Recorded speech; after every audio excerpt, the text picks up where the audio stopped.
तुलाही त्याच खाणीतनं आणलंय ज्या खाणीतनं मला आणलेलं आहे. तुलाही त्याच टेम्पोतनं आणलंय ज्या टेम्पोतनं मला आणलेलं आहे.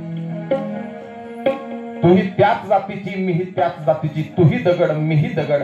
एकाच पाथरवटानं आपल्या दोघांवरती घाव घातला, पण परिणाम मी पायरीचा दगड झाले, तू देवाची मूर्ती झालीस.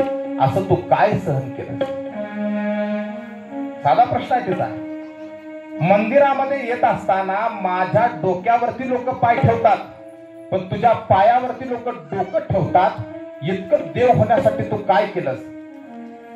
पायरीचा मूर्तीचा संवाद आहे, त्यावेळेला ती पायरी म्हणते, काय केलंस असं की ज्याच्यामुळे देवपदाला प्राप्त झालीस?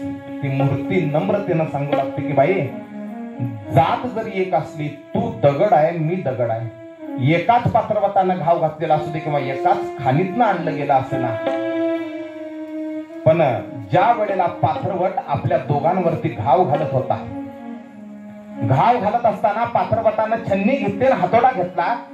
तुझ्यावरती ज्या वेळेला पाथरवटानं पहिला घाव घातला, त्या वेळेला तुझे तुकडे झाले आणि पाथरवटाला वाटलं की ही मूर्ती बनण्याच्या लायक दगड नाही. का? पहिल्या छन्नीमध्ये दगडाचे तुकडे झाले, त्याच्यामुळे त्यानं फक्त तुला चौकोनी आकार दिला. का? तुझ्यात पचवण्याची शक्ती नाही, तुझ्यात झिजण्याची शक्ती नाही, तुझ्यात तुटण्याची शक्ती आहे फक्त. तू पहिल्याच घावामध्ये तुटलीस म्हणून दगडाची पायरी झाली. तू काय पचवलंस? तर ती दगडाची मूर्ती सांगते की मी पाथरवटावरती जे माझ्यावर जो पाथरवट घाव घालत होता, ते घाव मी पचवले, ते घाव मी सहन केले. मी तुटले नाही कुठं. जसा जसा पाथरवट घाव घालून घालून घालून मला आकार देत होता, तशा आकाराला मी प्राप्त झाले. देव होण्यासाठी झिजावं लागतं.